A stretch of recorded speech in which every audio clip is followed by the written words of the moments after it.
Então nós trabalhamos, na verdade, com uma tríade, né? 3 coisas aqui importantes que se interrelacionam, né? Nessa questão do equilíbrio, né?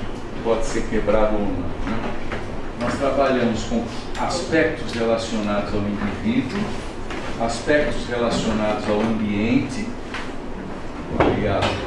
águas, ares e lugares do Hipócrates, né? Tá certo?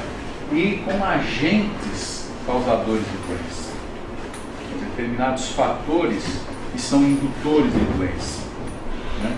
Nem sempre esses fatores são exclusivamente indutores de doença. Vou tentar dar alguns exemplos variados, tá?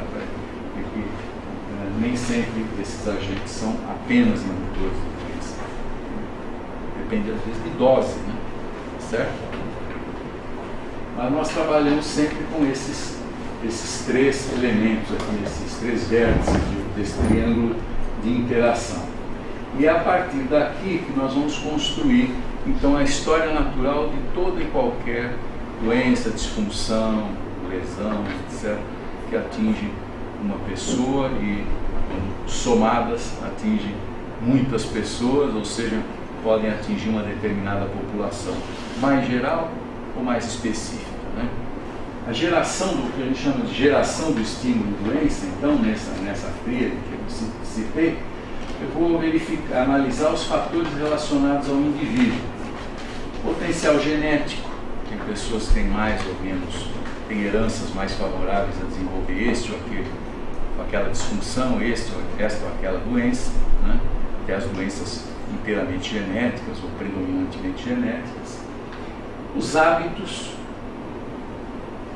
são importantes, e algumas doenças são muito importantes, tem doenças que são dependentes fundamentalmente de hábitos geradores do estímulo doença. Alterações adquiridas, o sujeito teve um problema, uma lesão, qualquer coisa, aquilo já leva ele para um patamar de suscetibilidade, de vulnerabilidade diferenciada, já faz parte da história dele, mas de qualquer maneira, né, nessa interação com o meio, esse equilíbrio com o meio que caracteriza o estado de saúde ou de doença, isso daí vai ter a sua importância, o passado, os antecedentes, né, mórbidos de cada um de nós, né, e outras pré-condições em geral relacionadas ao indivíduo, tá certo? Depois nós temos os agentes. Vamos citar uma certa maneira de classificar os agentes, né? Agentes físicos, né? Por exemplo, vamos pegar, aqui já dá um exemplo, o Sol, né? Radiação solar, ela é um potencial causador de doença? É um potencial causador de saúde também? Quer dizer, o Sol é alguma coisa que numa determinada dose é ótimo, faz parte da nossa vida, um pouquinho de sol, né? É muito agradável e tal, tudo mais. Antigamente, via o pessoal ir para a praia e ficar torrando, né? Virava de um lado, do outro, ficava ali na grelha, torrando e tal. Agora, como se fala muito de câncer de pele, as pessoas até partiram para o outro extremo, né? Agora estão dosando vitamina D, porque ninguém toma sol mais, né? Tá certo? Em alguns países isso é muito importante, né? Você pega, por exemplo, na Austrália, taxas de câncer de pele muito elevadas e tal, porque junta o quê? Característica dos indivíduos, branquelinho, né? Tal, de tipo mais vulnerável, com pouca melanina, né? Tá certo? E um país ensolarado, né? Muita praia, né? Todo mundo quase vive na praia e uns coitados lá no meio, tá certo? Então, para dar um exemplo de agente físico, mas outros agentes físicos, barulho, ruído, causando não só efeito sobre o bem-estar psicológico das pessoas e tudo mais, mas conforme a intensidade, causando perda auditiva, né? Ou redução da capacidade auditiva, né? É uma preocupação hoje, por exemplo, com a geração mais nova aí que usa fone de ouvido lá em cima, com aquele negócio meio parecido com música que eles escutam e que costuma lesar o ouvido, né? Tá certo? Então é um tipo de agente físico também. Radiação, não só radiações naturais, mas a exposição à radiação. Nós sabemos, por exemplo, que os profissionais de saúde que lidam com determinadas atividades de alta intensidade de radiação estão sujeitos a esse tipo de exposição, exige uma proteção específica. E mesmo assim, epidemiologicamente, a gente detecta diferenças em relação a outras populações. Tem uma filha que é cirurgia vascular, os colegas dela que fazem endovascular, endoprótese, não sei o que trabalham com uma exposição radiológica muito prolongada, né? Aquelas cirurgias e tal, coincidência ou não, né? Já temos 2 que apareceram com problemas de sistema linfático, aí, tumores, leucoses e tal. Então, é um risco relacionado à intensidade da exposição radiativa, por exemplo. É outro agente físico, né? Que outros agentes físicos vocês lembrariam? Assim? Falando, vibrações. Se pegar o ambiente de trabalho, né, que foi uma área que eu atuei durante muito tempo, você tem um monte de exemplos, né? Aquelas lampretas de quebrar chão aí e tal. Aquilo dá determinadas lesões de extremidades e tal, da fenômeno de Renault, que é aquela vasoconstrição causada pelo frio com muita facilidade, ou no caso de quem teve essa exposição muito intensa, até sem muito frio, né? Tá certo? O dedo fica esbranquiçado por vasoconstrição e tal. Aquilo é um fator de vibração local no caso. Então o próprio calor, né? E o pessoal que trabalha com fornos, né? Trabalha em siderúrgicas, trabalha em atividades em fábricas que utilizam alto-fornos, né? Se ficar exposto àquela temperatura, não adianta ventilar nada e tal. O importante é a proteção da radiação, do calor radiante, né? Então é um elemento um agente físico importante também, né? E talvez se a gente ficar aqui pensando, vai lembrando outros, né? Esses são os mais evidentes. Agentes químicos, então, infinidade enorme de produtos que podem causar problemas de saúde, os mais variados, né? Alguns deles na nossa intimidade no dia a dia, até produtos domissanitários, uns mais agressivos, outros menos, né? Uma situação de exposição química mais comum do que a gente imagina é o pessoal que faz mistura de produtos de limpeza para limpar, para fazer faxina. Então pega um detergente catiônico, mistura com um produto que tem cloro, aquilo gera ácido clorídrico e tal. Quer dizer que a ideia é corroer uma fina camada do solo em vez de ter que ficar esfregando, né? Tem que fazer menos força, só que é muito perigoso, porque se aquela vaporização de produtos químicos dá, às vezes, até edema de pulmão, cabeleireira, né? Se usava muito amônia, né? Aliás, produtos cosméticos, alguns são de uma agressividade química impressionante, né? E nessas salões de beleza onde o próprio pessoal mistura os produtos lá e tal, mexem com produtos químicos complicados. Fora isso, inseticidas, pesticidas de diversas naturezas, produtos químicos os mais variados, né? Gases e vapores em determinados ambientes, seja de trabalho, seja de acidentes ambientais ou lá o que for. Então, produtos químicos, remédios, né? Não vamos esquecer dos remédios, né? O grande número de intoxicações por medicamentos mesmo, né? Alguns por erro de dosagem, outros por hipersensibilidade individual, outros por alergia, né? São agentes causadores de doença, então estão aí na nossa convivência todo dia. Então é um possível agente de doença também. Os biológicos, né? Agora está muito na moda, né? Estamos falando aí o tempo todo dos vírus, né? Vírus, bactérias, etc. E fungos, né? Que que são causadores de doenças, desde as simples micoses interdigitais até as doenças mais graves causadas por agentes biológicos, né? HIV, né? Vírus e assim por diante. Mecânicos, martelada no dedo, né? Coisa que cai na cabeça, tijolo que cai na cabeça, quer dizer, causadores principalmente de lesões, né? Os agentes mecânicos ou não tão traumáticos de imediato, mas repetidos, né? Agentes mecânicos de repetição. Eu falei das vibrações, por exemplo, uma onda mecânica, né? Você pode enquadrar lá nos agentes físicos, mas não deixa de ser um efeito mecânico, né? Ergonômicos, posturais, né? Trabalho com computação, distribuição dos equipamentos de forma pouco confortável para a visão, para a coluna, ou mesmo que tudo esteja 100% confortável, horas e horas e horas sentado, né? Isso eu falo, infelizmente, por experiência própria, né? Olha, você começa a assumir a forma da cadeira, né? Aquele moleque da propaganda que vai virando um sofá, vocês já viram, né? O moleque que vai virando um sofá, de tanto ficar no sofá vendo televisão. Então,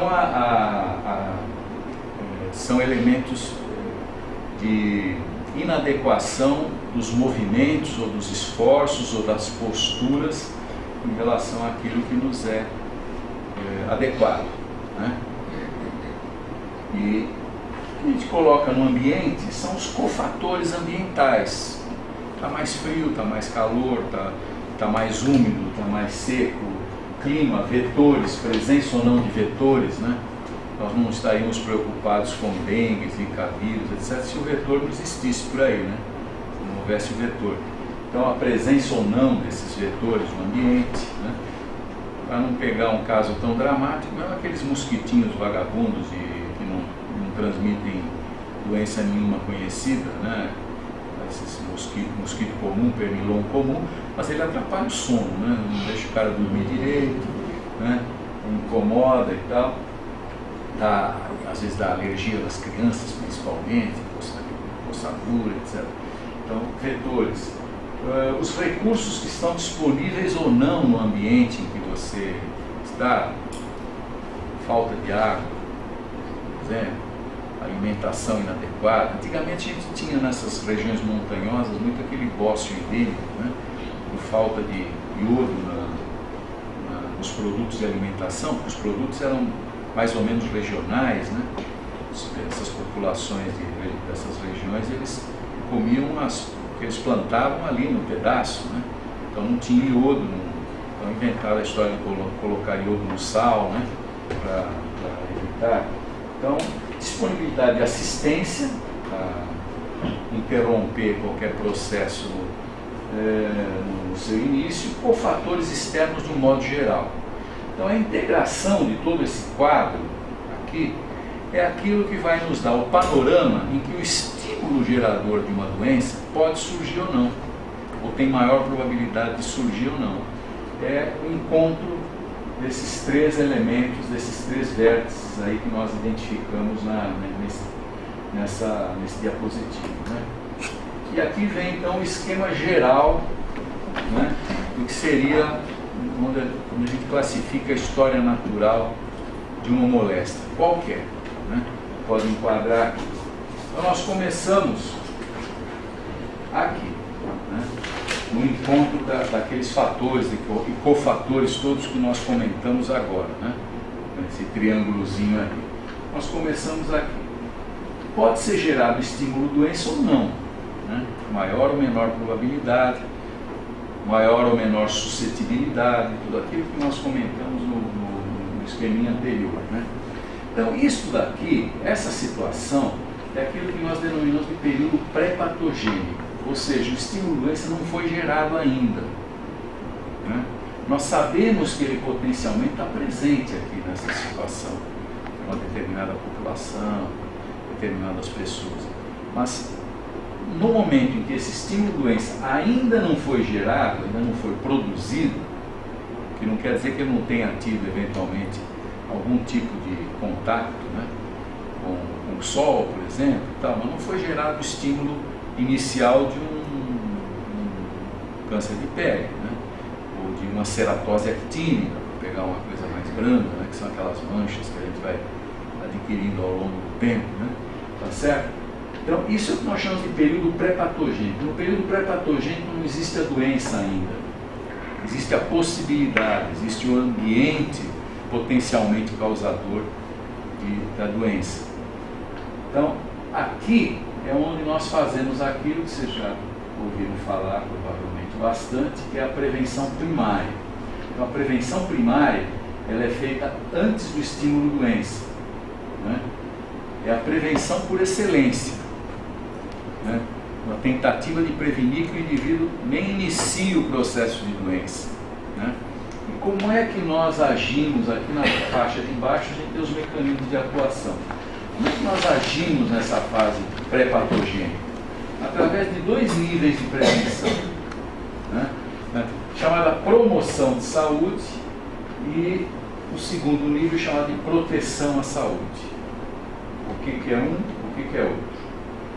Promoção de saúde são medidas inespecíficas. Tem lá a ver com a nossa amiga Igeia, né? Boa alimentação, atividade física, boa informação a respeito das condições de saúde pessoal, dos riscos à saúde, tudo aquilo que é genérico, né? Tudo aquilo que faz com que o indivíduo esteja bem para resistir melhor a qualquer problema, né? Que venha a modificar o seu quadro de bem-estar. Então isso nós chamamos de promoção de saúde. Se nós quisermos pegar o elemento típico assim de promoção de saúde, é a educação para a saúde, é informar as pessoas, é esclarecer as pessoas a respeito dos riscos, das coisas, daquilo que ela deve, como ela deve se cuidar melhor, a moderação que ela deve ter na alimentação adequada, mas não excessiva, e evitar determinados riscos autoimpostos e tudo mais. Então, essa é a promoção de saúde no seu sentido mais específico, né? Agora, quando nós falamos de proteção à saúde, nós já estamos falando de medidas que estão voltadas para proteger esse indivíduo de alguma coisa. Então, por exemplo, nós falamos há pouco, começamos falando da história do sol, né? Qual é a proteção à saúde que você usa em relação ao sol? Cremes filtrantes, né? Que evitam a radiação ultravioleta, né? Chapéu, né? É o mais antigo que se conhece, né? Chapéu, né? São elementos para proteger o indivíduo dos excessos de exposição solar. Nós falamos em HIV, por exemplo, aqui seriam os preservativos, uma proteção de barreira em relação a isso. E qual seria assim, o exemplo mais característico, mais típico de proteção à saúde? A vacina, por exemplo, né? Como nós sabemos, quando nós aplicamos uma vacina para sarampo, nós estamos protegendo a nossa população infantil em relação a uma doença específica que é o sarampo. E uma vez tomada a vacina, essa criança não vai ter sarampo. Isso passado para a população como um todo, não só evita que cada um tenha sarampo, como evita que essa doença fique passeando pela população, transmitindo uns para os outros. Então, na medida que cai o número de pessoas suscetíveis ao sarampo, cai também a chance de você ter. Por isso que a antiga varíola, né? Já há algumas boas décadas não se vacina mais contra a varíola. Alguém aqui foi vacinado com a varíola?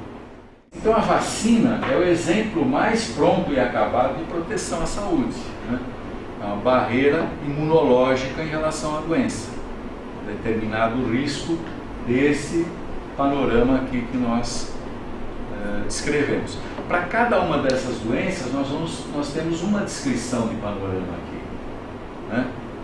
Nossa conversa aqui já surgiu, né, do que ela acabou de falar, algumas noções de como esse panorama se apresenta. A presença do vírus, a presença do vetor, quando tem vetor, o grau de disseminação, a frequência de doença, assim por diante, que aumenta ou diminui o risco aqui. E aí nós vamos utilizar esses recursos de prevenção primária antes da geração do estímulo-doença. Quando o estímulo-doença é gerado, dependendo da natureza da doença, entra numa fase que nós chamamos de patogenia precoce. Patogenia precoce é o que vulgarmente se denomina incubação, né? Fazendo um paralelo aí, principalmente com as doenças infecciosas. É quando a coisa já está evoluindo organicamente, mas você não tem sinais e sintomas de doença.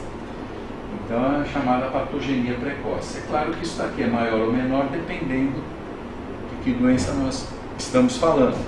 Em alguns casos é só teórico virtual, né? Certo? Em outros não. Até chegar, ou pode curar espontaneamente aqui.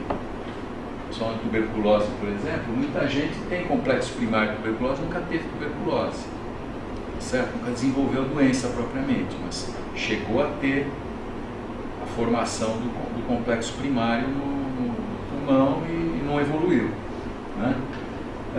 Quando ultrapassa o limiar clínico, é o que? Surgiram sinais e sintomas.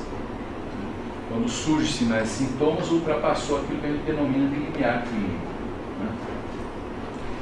Aqui na patogenia precoce, a gente tem, eventualmente, como ferramenta o diagnóstico precoce. Quer dizer que a busca ativa de fazer o diagnóstico num paciente que não está tendo sinais e sintomas de doença. É uma ferramenta, em alguns casos, importante. Tumores, por exemplo, pesquisando aqueles de maior incidência, maior presença estatística e tudo mais, que você tem ferramental para fazer diagnóstico precoce com maior facilidade, é o instrumento de intervenção já na prevenção secundária, né? Então, a prevenção secundária já é depois do estímulo-doença, diagnóstico precoce ou tratamento e recuperação quando ultrapassou o limiar clínico. Sinais e sintomas, você sabe a diferença, né? Sintoma, aquilo que eu sinto; sinal, aquilo que se manifesta objetivamente, né? Então eu digo, eu estou enjoado, né? Estou com enjoo, é um sintoma, ninguém vê o enjoo. Aí eu vomito, é um sinal, tá certo? Então o sinal pode ser espontâneo ou pode ser pesquisado, né? Tem sinais que você pesquisa no exame clínico. Então sinais e sintomas, ultrapassou o limiar clínico. Aí entra no grosso do atendimento médico hospitalar e tudo mais, que é o tratamento e recuperação em cada caso, né? Então vamos pegar alguns exemplos aí, vamos dar uma corrida aí com alguns exemplos. Em qualquer fase pode haver a cura, né? Aqui espontânea, aqui com tratamento, né? Algum tipo de tratamento. Pode, conforme a moléstia, evoluir para a cronicidade, o estado crônico, né? Pode evoluir para a cura com sequelas, pode evoluir para a morte, certo? São cursos possíveis de uma determinada doença. Então, no caso aqui, tratamento e recuperação, prevenção secundária. A prevenção terciária é a reabilitação, é quando você vai minimizar o dano causado por uma doença que se tornou crônica ou gerou sequelas. Então, o que você vai prevenir aqui? É uma prevenção terciária. Se o sujeito já está com uma lesão definitiva, uma sequela e tal, você vai prevenir o maior grau de incapacidade. Você vai preservar as funções ainda possíveis de preservar, né, através de exercícios, outras técnicas de medicina reabilitadora, de fisioterapia, assim por diante, né? Então, essa é a prevenção terciária. Então, quando nós falamos de nível de intervenção, esquematicamente são esses 5 níveis aqui. A estratégia que nós vamos aplicar depende de cada situação, de cada doença, né? Daquilo que a gente tem como recurso e aquilo que é mais eficaz, aquilo que gera melhores resultados. Está todo mundo ansioso, por exemplo, para ter uma vacina aí para o Zika vírus, para a dengue, né? Tá certo? Porque aí realmente você tem um mecanismo de alta eficácia aqui, na fase de proteção, né? Você não precisa esperar o indivíduo manifestar sintomas de dengue para ficar monitorando, tomando cuidado para que o cara não evolua para um quadro de dengue hemorrágico, um quadro de choque causado pela dengue, que pode ser fatal, né? E também evita a disseminação e passando um para o outro, do outro para o outro, assim por diante. Então, um exemplo que eu me recordo também foi, vocês também não viveram isso, a epidemia de meningite que nós tivemos aqui em São Paulo em 1974. Na época eu era residente lá no Rio, e foi uma epidemia pesadíssima, né, de meningite meningocócica. Certo? Por que tinha tanto caso? Porque certamente o meningococo estava por aí, passando de garganta para garganta. A maior parte das pessoas que se contaminam não tem a doença, mas transmite, né? E as grandes epidemias, maiores epidemias, são exatamente nessas situações em que o indivíduo é portador são por muito tempo ou até para sempre. Nem chega a desenvolver a doença em muitos casos. É esse o caso, né? No caso do HIV, por exemplo, é diferente. O cara, antes de manifestar a doença, fica muito tempo transmitindo, né? Então, naquela ocasião, se teve um quadro dramático, pelo menos para mim, né, que estava lá vendo um monte de casos todo dia de meningite meningocócica, né, funcionando. O cara ia entregar uma carta lá no hospital, o pessoal já agarrava, botava na mesa e funcionava, né, porque era só meningite de manhã à noite, né, tá certo? E até que se importou vacina da França na época, e se fez uma vacinação maciça. A curva da epidemia amputou a curva, né? Mas foi também daquele jeito, era fila, aquela pistola, não perguntava nem como é que o cara chamava, né? E aplicando, só fazia estatística de quantas aplicações fez, mas era, se fosse pegar, fazer muita burocracia para vacinar, né, você perdia muito tempo. Então se vacinou maciçamente a população, foi uma coisa que resolveu. Não é uma vacina muito eficaz, uma vacina que tem um tempo de eficiência mais relativamente curto, né? Não é alguma coisa para você vacinar de rotina, né? Mas naquela ocasião foi a ferramenta que se teve para estrategicamente combater a epidemia, né? Então, cada doença você vai ter a sua estratégia apropriada de combate nessa visão de história natural. Então, a história natural é isso aqui, basicamente. É como é que a vida de uma determinada doença, desde o seu quadro anterior à geração do estímulo-doença, da situação potencial de geração do estímulo-doença, até todos os desdobramentos da evolução dessa doença em particular. Por exemplo, o paciente faz praticamente uso contínuo, é uma reabilitação? Você pode considerar? Não é uma reabilitação, é terapêutica, tratamento não chega a ser uma recuperação propriamente dita, mas é uma manutenção de estado, né? Então, um medicamento de uso contínuo cairia mais aqui, né?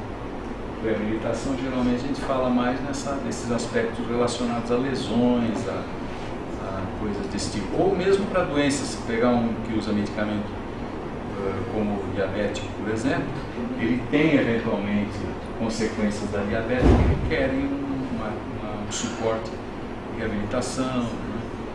Os problemas de polineurite, lesões de pé, às vezes, coisas desse tipo, são as mais comuns. Ou até, eu poderia colocar aqui talvez até algumas intervenções cirúrgicas e tal. Mas, do ponto de vista conceitual, é mais aqui, tratamento mesmo, né? Certo? Bom, então, Nós vamos voltar a esse esqueminha aí só para citar alguns exemplos, assim, para ilustrar a nossa conversa.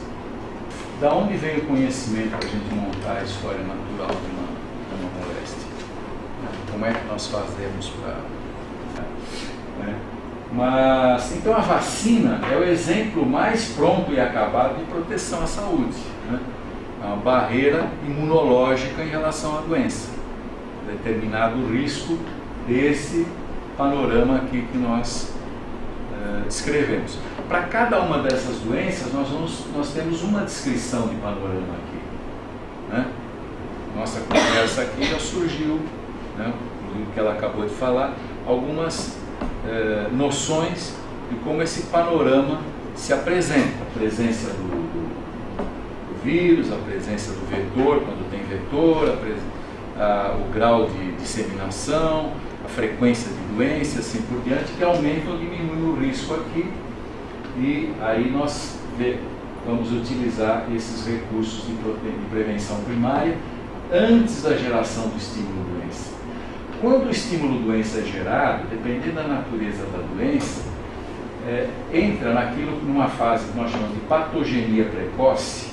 Patogenia precoce é o que vulgarmente se denomina incubação, né? Fazendo um paralelo aí, principalmente com as doenças infecciosas. É quando a coisa já está evoluindo organicamente, mas você não tem sinais e sintomas de doença. Então é chamada patogenia precoce. É claro que isso daqui é maior ou menor dependendo de que doença nós estamos falando. Em alguns casos é só teórico virtual, né? Certo? Em outros não. Até chegar, ou pode curar espontaneamente aqui. Só na tuberculose, por exemplo, muita gente tem complexo primário de tuberculose, nunca teve tuberculose. Certo? Nunca desenvolveu a doença propriamente, mas chegou a ter formação do complexo primário no pulmão e não evoluiu, né? Quando ultrapassa o limiar clínico, é o que? Surgiram sinais e sintomas. Quando surgem sinais e sintomas, ultrapassou aquilo que a gente denomina de limiar clínico, né? Aqui na patogenia precoce, a gente tem, eventualmente, como ferramenta o diagnóstico precoce. Quer dizer que a busca ativa de fazer o diagnóstico num paciente que não está tendo sinais e sintomas de doença. É uma ferramenta, em alguns casos importante.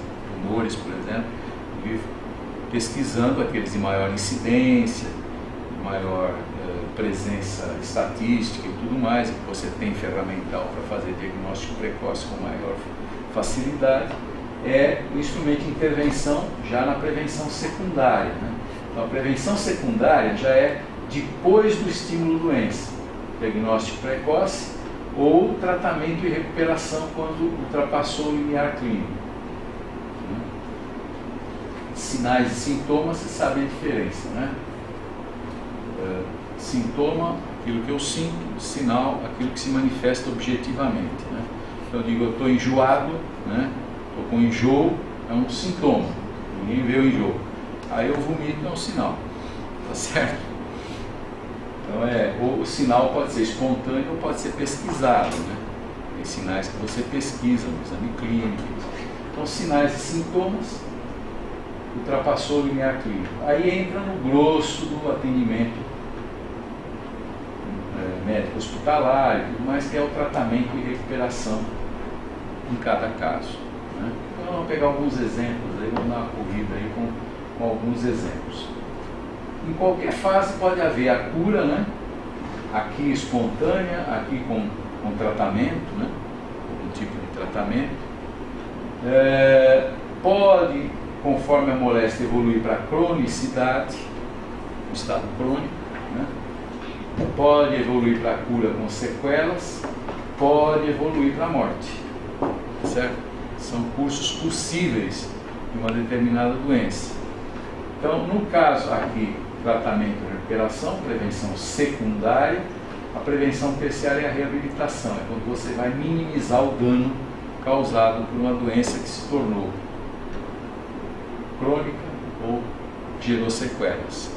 Então, o que você vai prevenir aqui? É uma prevenção terciária. Se o sujeito já está com uma lesão definitivo, uma sequela e tal. Você vai prevenir o maior grau de incapacidade. Você vai preservar as funções ainda possíveis de preservar, né, através de exercícios, outras técnicas de medicina reabilitadora, de fisioterapia, assim por diante, né? Então, essa é a prevenção terciária. Então, quando nós falamos de nível de intervenção, esquematicamente são esses 5 níveis aqui. A estratégia que nós vamos aplicar depende de cada situação, de cada doença, né? Daquilo que a gente tem como recurso e aquilo que é mais eficaz, aquilo que gera melhores resultados. Está todo mundo ansioso, por exemplo, tem uma vacina aí para o Zika vírus, para a dengue, né? Tá certo? Porque aí realmente você tem um mecanismo de alta eficácia aqui, na fase de proteção, né? Você não precisa esperar o indivíduo manifestar sintomas de dengue para ficar monitorando, tomando cuidado para que o cara não evolua para um quadro de dengue hemorrágico, um quadro de choque causado pela dengue, que pode ser fatal, né? E também evita a disseminação e passando um para o outro, do outro para o outro, assim por diante. Então, um exemplo que eu me recordo também foi, vocês também não viveram isso, a epidemia de meningite que nós tivemos aqui em São Paulo em 1974. Na época eu era residente lá no Rio, e foi uma epidemia pesadíssima, né, de meningite meningocócica. Certo? Por que tinha tanto caso? Porque certamente o meningococo estava por aí, passando de garganta para garganta. A maior parte das pessoas que se contaminam não tem a doença, mas transmite, né? E as grandes epidemias, maiores epidemias, são exatamente nessas situações em que o indivíduo é portador são por muito tempo ou até para sempre. Também chega a desenvolver a doença em muitos casos. É esse o caso, né? No caso do HIV, por exemplo, é diferente. O cara, antes de manifestar a doença, fica muito tempo transmitindo, né? Então, naquela ocasião, se teve um quadro dramático, pelo menos para mim, né, que estava lá vendo um monte de casos todo dia de meningite meningocócica, né, funcionando. Né, o cara ia entregar uma carta lá no hospital, o pessoal já agarrava, botava na mesa e funcionava, né, porque era só meningite de manhã à noite, né, tá certo? E até que se importou vacina da França na época, e se fez uma vacinação maciça. A curva da epidemia amputou a curva, né? Mas foi também daquele jeito, era fila, aquela pistola, não perguntava nem como é que o cara chamava, né? E aplicando, só fazia estatística de quantas aplicações fez, mas era, se fosse pegar, fazer muita burocracia para vacinar, né, você perdia muito tempo. Então se vacinou maciçamente a população, foi uma coisa que resolveu. Não é uma vacina muito eficaz, uma vacina que tem um tempo de eficiência mais relativamente curto, né? Não é alguma coisa para você vacinar de rotina, né? Mas naquela ocasião foi a ferramenta que se teve para estrategicamente combater a epidemia, né? Então, cada doença você vai ter a sua estratégia apropriada de combate nessa visão de história natural. Então, a história natural é isso aqui, basicamente. É como é que a vida de uma determinada doença, desde o seu quadro anterior à geração do estímulo-doença, da situação potencial de geração do estímulo-doença, até todos os desdobramentos da evolução dessa doença em particular. Por exemplo, um paciente faz um pontinho, é uma reabilitação, você pode considerar? Não é uma reabilitação, é terapêutica, tratamento não chega a ser uma recuperação propriamente dita, mas é uma manutenção de estado, né? Então, um medicamento de uso contínuo cairia mais aqui, né? Reabilitação, geralmente a gente fala mais nesses aspectos relacionados a lesões, a coisas desse tipo. Ou mesmo para doenças, se pegar um que usa medicamento como o diabético, por exemplo, ele tem eventualmente consequências da diabetes que requerem um suporte de reabilitação, né? Os problemas de polineurite, lesões de pé, às vezes, coisas desse tipo, são as mais comuns. Ou até, não poderia colocar aqui talvez até algumas intervenções cirúrgicas e tal, mas do ponto de vista conceitual é mais aqui, tratamento mesmo, né? Certo? Bom, então nós vamos voltar a esse esqueminha aí só para citar alguns exemplos, assim, para ilustrar a nossa conversa. Da onde vem o conhecimento para a gente montar a história natural de uma moléstia? Como é que nós fazemos para montar esse conhecimento, né, a respeito de como é que evolui determinada doença? É uma acumulação de informações que vem da pesquisa biomédica, da pesquisa epidemiológica e da pesquisa clínica. São 3 áreas que geram informação para que a gente componha esse quadro, né?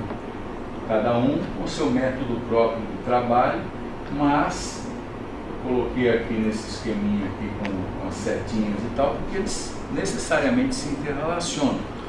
Cada campo desses alimenta o outro, né?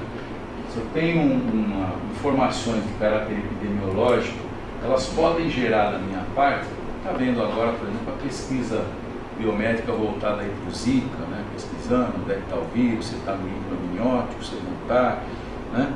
A partir de uma informação epidemiológica, que está se depurando também, né? Sendo depurada também, né? E os dados clínicos também, né? E avaliação dos diversos pacientes, né? Até porque você precisa de bons dados clínicos para... né? Mas, então a vacina é o exemplo mais pronto e acabado de proteção à saúde, né? É uma barreira imunológica em relação à doença, determinado risco desse panorama aqui que nós descrevemos. Para cada uma dessas doenças nós temos uma descrição de panorama aqui, né?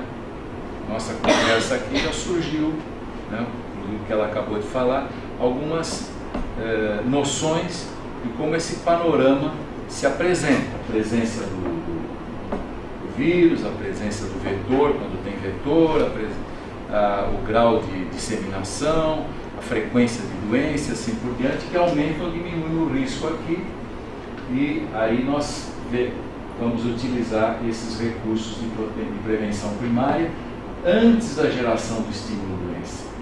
Quando o estímulo-doença é gerado, dependendo da natureza da doença, entra numa fase que nós chamamos de patogenia precoce. Patogenia precoce é o que vulgarmente se denomina incubação, né? Fazendo um paralelo aí, principalmente com as doenças infecciosas. É quando a coisa já está evoluindo organicamente, mas você não tem sinais e sintomas de doença. Então é chamada patogenia precoce. É claro que isso daqui é maior ou menor dependendo de que doença nós estamos falando. Em alguns casos é só teórico virtual, né? Certo? Em outros não. Até chegar, ou pode curar espontaneamente aqui. Só na tuberculose, por exemplo, muita gente tem complexo primário de tuberculose, nunca teve tuberculose. Certo? Nunca desenvolveu a doença propriamente, mas chegou a ter a formação do complexo primário no pulmão e não evoluiu, né? Quando ultrapassa o limiar clínico, é o que? Surgiram sinais e sintomas. Quando surgem sinais e sintomas, ultrapassou aquilo que a gente denomina de limiar clínico, né? Aqui na patogenia precoce, a gente tem, eventualmente, como ferramenta, o diagnóstico precoce. Quer dizer que a busca ativa de fazer o diagnóstico num paciente que não está tendo sinais e sintomas de doença. É uma ferramenta, em alguns casos, importante. Tumores, por exemplo, pesquisando aqueles de maior incidência, de maior presença estatística e tudo mais, e que você tem ferramental para fazer diagnóstico precoce com maior facilidade, é o instrumento de intervenção já na prevenção secundária, né? Então, a prevenção secundária já é depois do estímulo doença, diagnóstico precoce ou tratamento e recuperação quando ultrapassou o limiar clínico. Sinais e sintomas, você sabe a diferença, né? Sintoma, aquilo que eu sinto; sinal, aquilo que se manifesta objetivamente, né? Então eu digo, eu estou enjoado, né? Estou com enjoo, é um sintoma, ninguém vê o enjoo. Aí eu vomito, é um sinal, tá certo? Então o sinal pode ser espontâneo ou pode ser pesquisado, né? Tem sinais que você pesquisa no exame clínico. Então, sinais e sintomas, ultrapassou o limiar clínico. Aí entra no grosso do atendimento médico hospitalar e tudo mais, que é o tratamento e recuperação em cada caso, né? Então vamos pegar alguns exemplos aí, vamos dar uma corrida aí com alguns exemplos. Em qualquer fase pode haver a cura, né? Aqui espontânea, aqui com tratamento, né? Algum tipo de tratamento. Pode, conforme a moléstia, evoluir para a cronicidade, um estado crônico, né? Pode evoluir para a cura com sequelas, pode evoluir para a morte, certo? São cursos possíveis de uma determinada doença. Então, no caso aqui, tratamento e recuperação, prevenção secundária. A prevenção terciária é a reabilitação, é quando você vai minimizar o dano causado por uma doença que se tornou crônica ou gerou sequelas.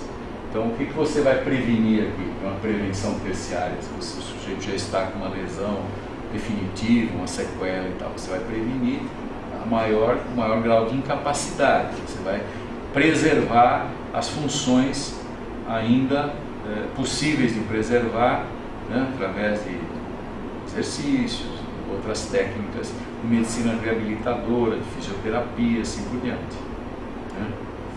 Então, essa é a prevenção terciária. Então, quando nós falamos de nível de intervenção, esquematicamente são esses 5 níveis aqui. A estratégia que nós vamos aplicar depende de cada situação, de cada doença, né? Aquilo que a gente tem como recurso e aquilo que é mais eficaz, aquilo que gera melhores resultados. Está todo mundo ansioso, por exemplo, tem uma vacina aí para o Zika vírus, para a dengue, né? Tá certo? Porque aí realmente você tem um mecanismo de alta eficácia aqui, na fase de proteção, né? Você não precisa esperar o indivíduo manifestar sintomas de dengue para ficar monitorando, tomando cuidado para que o cara não evolua para um quadro de dengue hemorrágico, um quadro de choque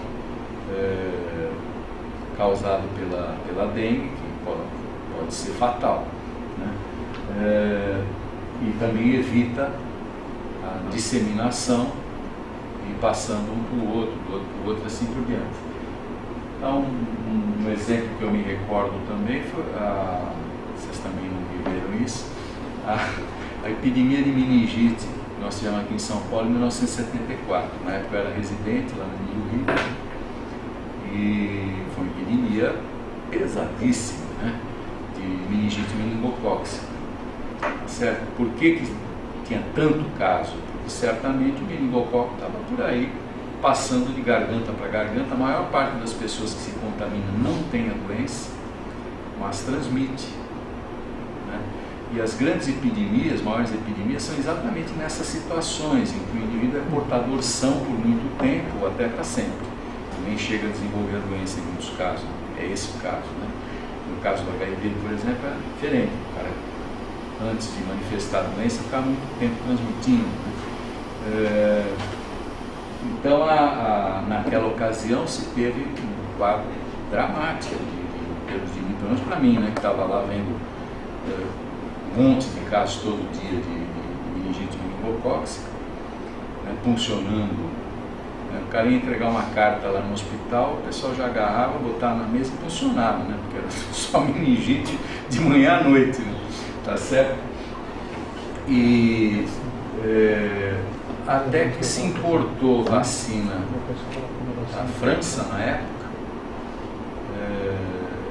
e se fez uma vacinação maciça. A curva da epidemia amputou a curva, né? Mas foi também daquele jeito, era fila, aquela pistola, não perguntava nem como é que o cara chamava, né?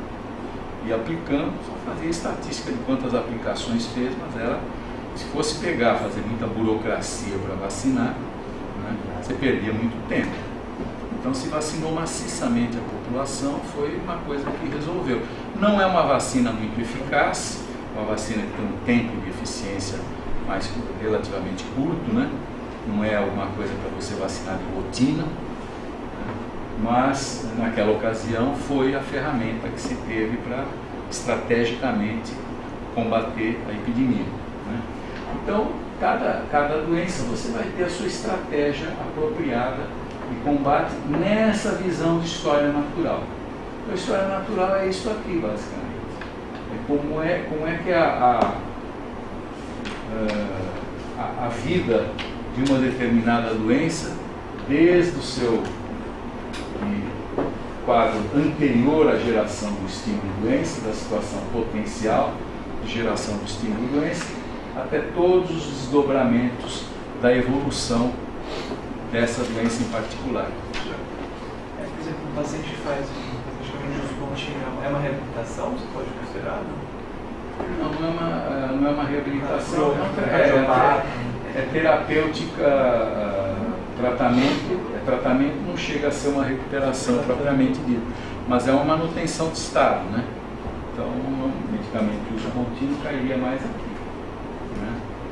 Reabilitação, geralmente a gente fala mais nesses aspectos relacionados a lesões, a coisas desse tipo, ou mesmo para doenças. Se pegar um que usa medicamento como o diabético, por exemplo, ele tem eventualmente consequências da diabetes que requerem um suporte de reabilitação, né? Os problemas de polineurite, lesões de pé, às vezes, coisas desse tipo, que são as mais comuns. Ou até, não poderia colocar aqui talvez até algumas intervenções cirúrgicas e tal, mas do ponto de vista conceitual é mais aqui, tratamento, certo? Bom, então nós vamos voltar a esse esqueminha aí só para citar alguns exemplos, assim, para ilustrar a nossa conversa. Da onde vem o conhecimento para a gente montar a história natural de uma moléstia? Como é que nós fazemos para montar esse conhecimento, né, a respeito de como é que evolui determinada doença? É uma acumulação de informações que vem da pesquisa biomédica, da pesquisa epidemiológica e da pesquisa clínica. São três áreas que geram informação para que a gente componha esse quadro, né? Cada um com o seu método próprio de trabalho, mas eu coloquei aqui nesse esqueminha aqui com as setinhas e tal, porque eles necessariamente se interrelacionam. Cada campo desses alimenta o outro, né? Se eu tenho informações de caráter epidemiológico, elas podem gerar da minha parte, está vendo agora, por exemplo, a pesquisa biomédica voltada aí para o Zika, né? Pesquisando onde é que está o vírus, se está no líquido amniótico, se não está, né? A partir de uma informação epidemiológica, que está se depurando também, né? Sendo depurada também, né? E os dados clínicos também, né? De avaliação dos diversos pacientes, né? Até porque você precisa de bons dados clínicos para... né? Mas, então a vacina é o exemplo mais pronto e acabado de proteção à saúde, né? É uma barreira imunológica em relação à doença, determinado risco desse panorama aqui que nós descrevemos. Para cada uma dessas doenças nós temos uma descrição de panorama aqui, né? Nossa conversa aqui já surgiu, né, do que ela acabou de falar, algumas noções de como esse panorama se apresenta. A presença do vírus, a presença do vetor, quando tem vetor, o grau de disseminação, a frequência de doença, assim por diante, que aumenta ou diminui o risco aqui, e aí nós vamos utilizar esses recursos de prevenção primária antes da geração do estímulo-doença. Quando o estímulo-doença é gerado, dependendo da natureza da doença, entra numa fase que nós chamamos de patogenia precoce. Patogenia precoce é o que vulgarmente se denomina incubação, né? Fazendo um paralelo aí principalmente com as doenças infecciosas. É quando a coisa já está evoluindo organicamente, mas você não tem sinais e sintomas de doença. Então é chamada patogenia precoce. É claro que isso daqui é maior ou menor dependendo de que doença nós estamos falando. Em alguns casos é só teórico virtual, né? Certo? Em outros não. Até chegar, ou pode curar espontaneamente aqui. Só na tuberculose, por exemplo, muita gente tem complexo primário de tuberculose, nunca teve tuberculose, certo? Nunca desenvolveu doença propriamente, mas chegou a ter a formação do complexo primário no pulmão e não evoluiu, né? Quando ultrapassa o limiar clínico, é o que? Surgiram sinais e sintomas. Quando surgem sinais e sintomas, ultrapassou aquilo que a gente denomina de limiar clínico, né? Aqui na patogenia precoce, a gente tem, eventualmente, como ferramenta o diagnóstico precoce. Quer dizer que a busca ativa de fazer o diagnóstico num paciente que não está tendo sinais e sintomas de doença. É uma ferramenta, em alguns casos importante. Tumores, por exemplo, eu vivo pesquisando aqueles de maior incidência, maior presença estatística e tudo mais, que você tem ferramental para fazer diagnóstico precoce com maior facilidade, é o instrumento de intervenção já na prevenção secundária, né?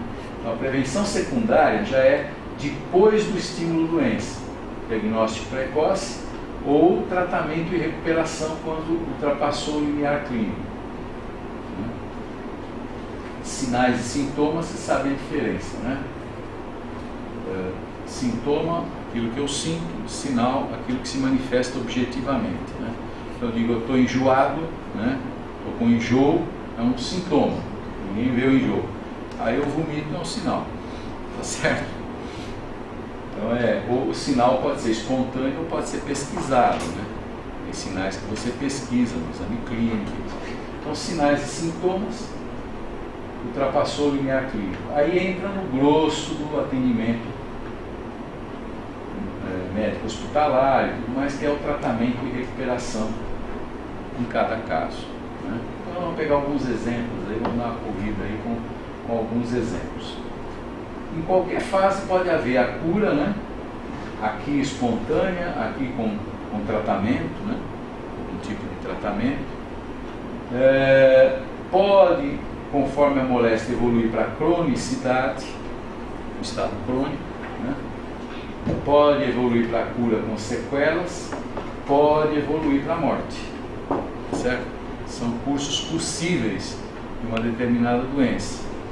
Então, no caso aqui, tratamento e recuperação, prevenção secundária, a prevenção terciária é a reabilitação, é quando você vai minimizar o dano causado por uma doença que se tornou crônica ou gerou sequelas.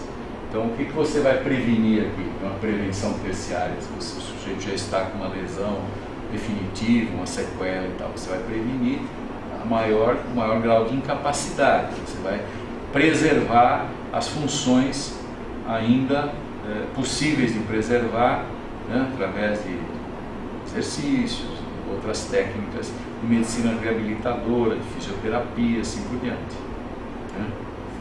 Então, essa é a prevenção terciária.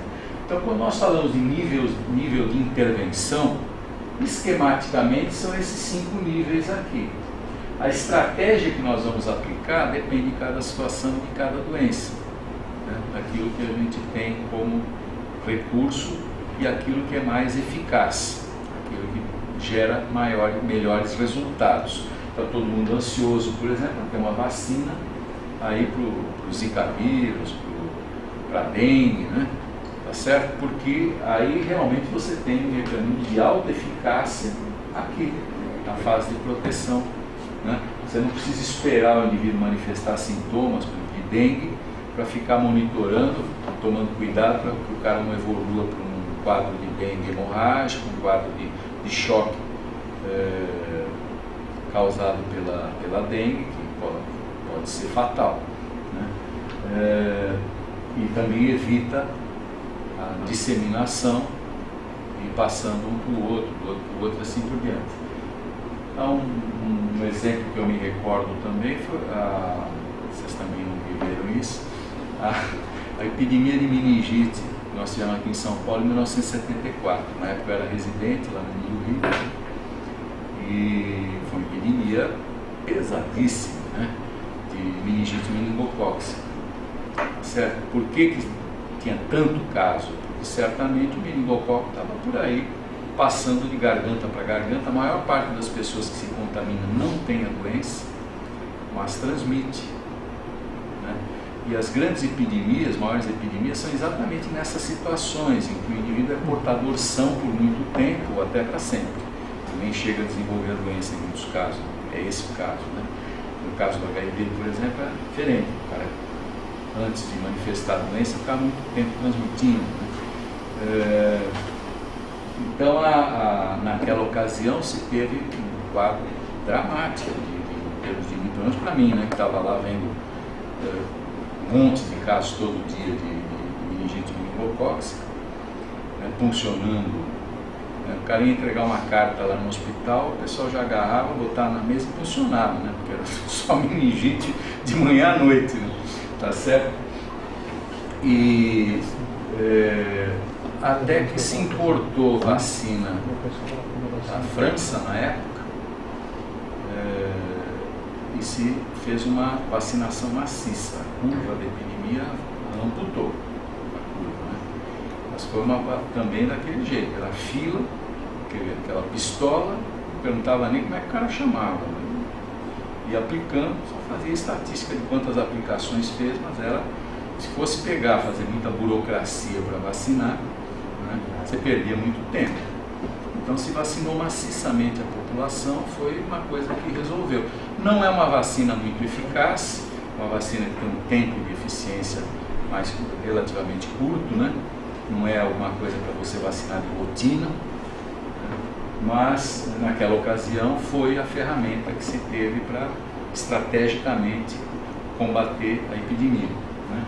Então, cada doença você vai ter a sua estratégia apropriada de combate nessa visão de história natural.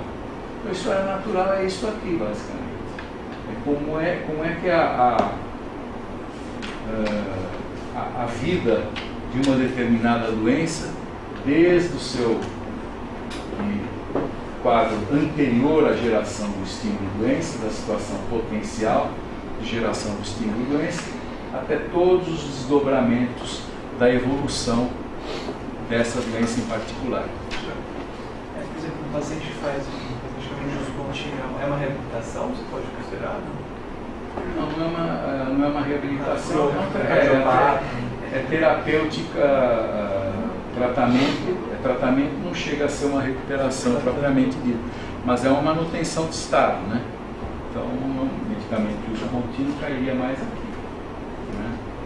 Reabilitação, geralmente a gente fala mais nesses aspectos relacionados a lesões, a coisas desse tipo, ou mesmo para doenças. Se pegar um que usa medicamento como o diabético, por exemplo, ele tem eventualmente consequências da diabetes que requerem um suporte de reabilitação, né?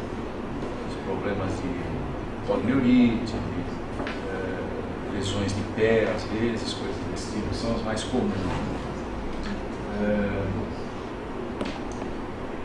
Ou até, eu poderia colocar aqui talvez até algumas intervenções cirúrgicas e tal, mas do ponto de vista conceitual é mais aqui, tratamento, né? Certo? Bom, então nós vamos voltar a esse esqueminha aí só para citar alguns exemplos, assim, para ilustrar a nossa conversa. Da onde veio o conhecimento para a gente montar a história natural de uma moléstia? Como é que nós fazemos para para montar esse conhecimento, né, a respeito de como é que evolui determinada doença. Mas, então a vacina é o exemplo mais pronto e acabado de proteção à saúde, né? É uma barreira imunológica em relação à doença, determinado risco desse panorama aqui que nós descrevemos. Para cada uma dessas doenças nós temos uma descrição de panorama aqui, né?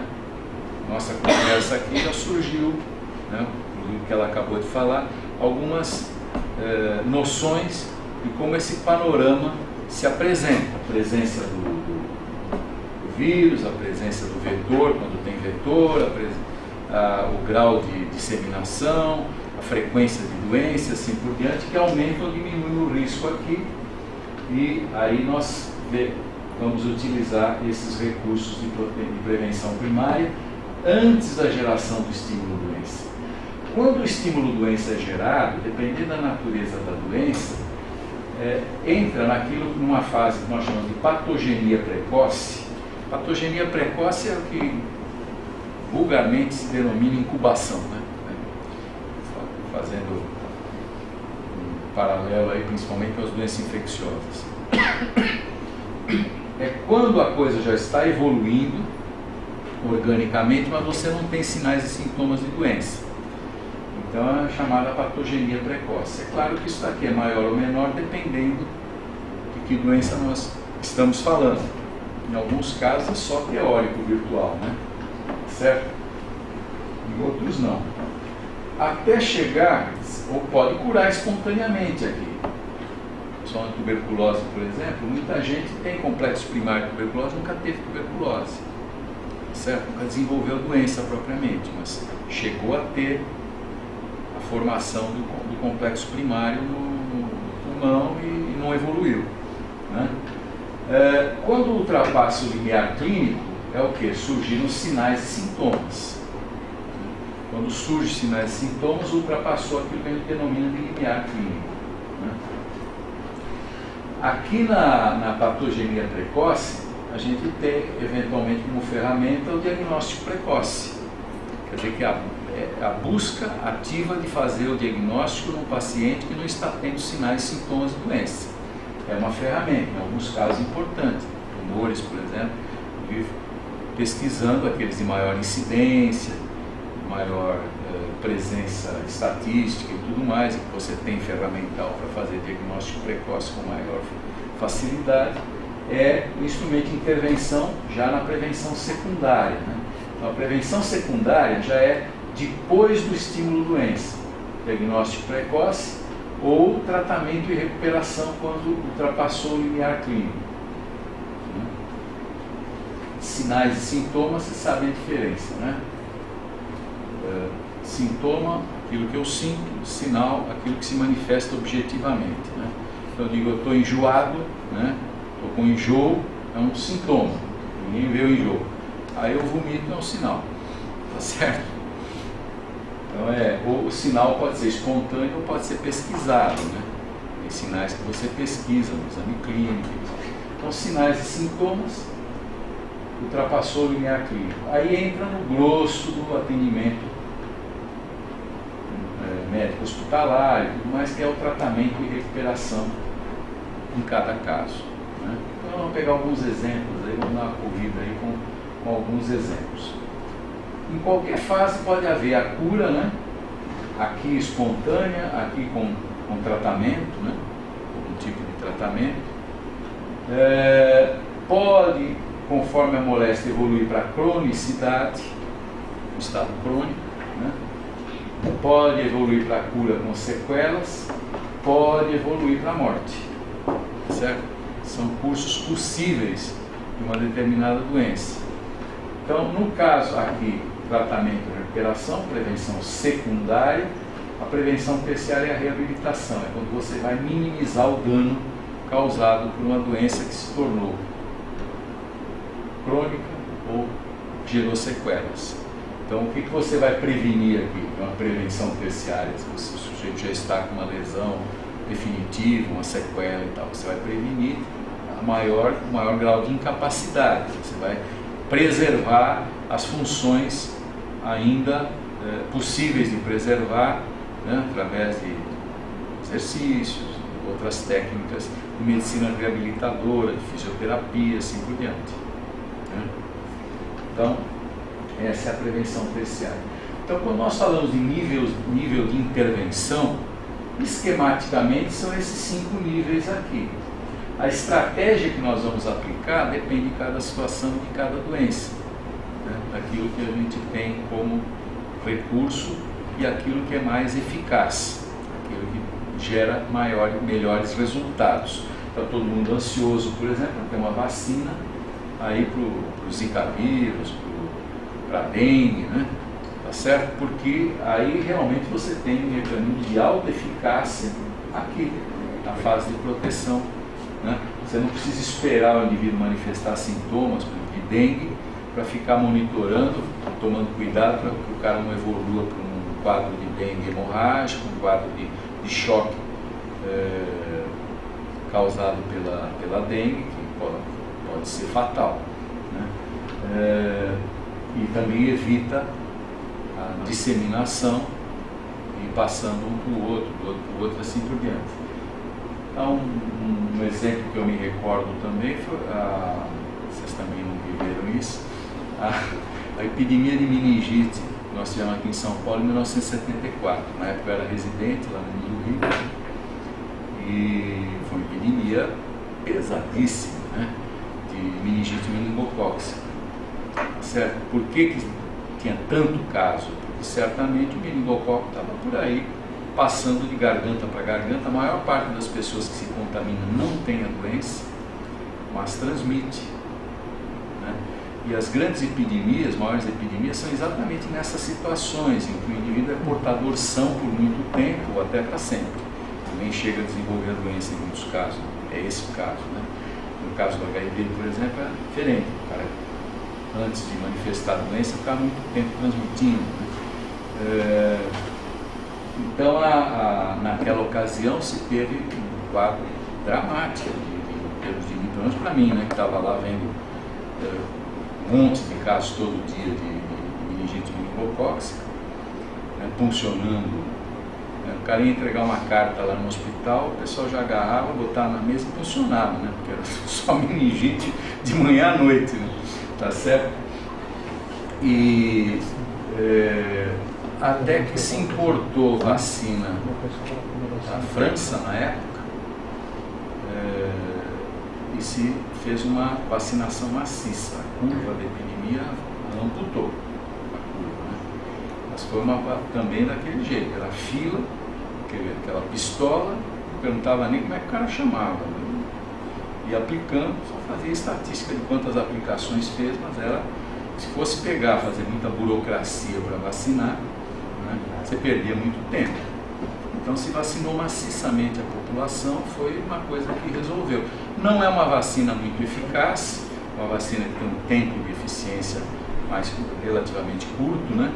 Não é alguma coisa para você vacinar de rotina, né? Mas naquela ocasião foi a ferramenta que se teve para estrategicamente combater a epidemia, né? Então, cada doença você vai ter a sua estratégia apropriada de combate nessa visão de história natural. Então, a história natural é isso aqui, basicamente. É como é que a vida de uma determinada doença, desde o seu quadro anterior à geração do estímulo-doença, da situação potencial de geração do estímulo-doença, até todos os desdobramentos da evolução dessa doença em particular. Por exemplo, o paciente faz um pontinho, é uma reabilitação, você pode considerar? Não é uma reabilitação, é terapêutica, tratamento não chega a ser uma recuperação propriamente dita, mas é uma manutenção de estado, né? Então, um medicamento de uso contínuo cairia mais aqui, né? Reabilitação, geralmente a gente fala mais nesses aspectos relacionados a lesões, a coisas desse tipo, ou mesmo para doenças, se pegar um que usa medicamento como o diabético, por exemplo, ele tem eventualmente consequências da diabetes que requerem um suporte de reabilitação, né? Os problemas de polineurite, lesões de pé, às vezes, coisas desse tipo, são as mais comuns. Ou até, não poderia colocar aqui talvez até algumas intervenções cirúrgicas e tal, mas do ponto de vista conceitual é mais aqui, tratamento mesmo, né? Certo? Bom, então nós vamos voltar a esse esqueminha aí só para citar alguns exemplos, assim, para ilustrar a nossa conversa. Da onde vem o conhecimento para a gente montar a história natural de uma moléstia? Como é que nós fazemos para montar esse conhecimento, né, a respeito de como é que evolui determinada doença? É uma acumulação de informações que vem da pesquisa biomédica, da pesquisa epidemiológica e da pesquisa clínica. São 3 áreas que geram informação para que a gente componha esse quadro, né? Cada um com o seu método próprio de trabalho, mas eu coloquei aqui nesse esqueminha aqui com as setinhas e tal, porque eles necessariamente se interrelacionam. Cada campo desses alimenta o outro, né? Se eu tenho informações de caráter epidemiológico, elas podem gerar da minha parte, está vendo agora, por exemplo, a pesquisa biomédica voltada aí para o Zika, né? Pesquisando onde é que está o vírus, se está no líquido amniótico, se não está, né? A partir de uma informação epidemiológica, que está se depurando também, né? Sendo depurado também, né? E os dados clínicos também, né? E avaliação dos diversos pacientes, né? Até porque você precisa de bons dados clínicos para confiar nos seus dados epidemiológicos. Então, esses 3 campos de pesquisa, eles se retroalimentam, cada um deles tem a sua contribuição a dar e tem os seus cuidados a tomar, né? Para você não gerar informações que possam servir de contra-informação numa outra instância, certo? Bom, com esses exemplos, eu espero ter dado uma ideia, mais ou menos, de como é que a gente descreve esse negócio da história natural. A história natural é isso, é a descrição evolutiva de uma doença, desde o seu período anterior ao estímulo gerador até as suas consequências diversas. E cada doença tem pontos estratégicos onde nós podemos agir através dessas medidas de intervenção, então, que nós chamamos, né, de prevenção primária, secundária e terciária, tá certo? Esse esquema com variações é válido para disciplinar o nosso raciocínio na maneira de agir desse modo, tá bom? Muito obrigado pela atenção. Tem o último slide aqui.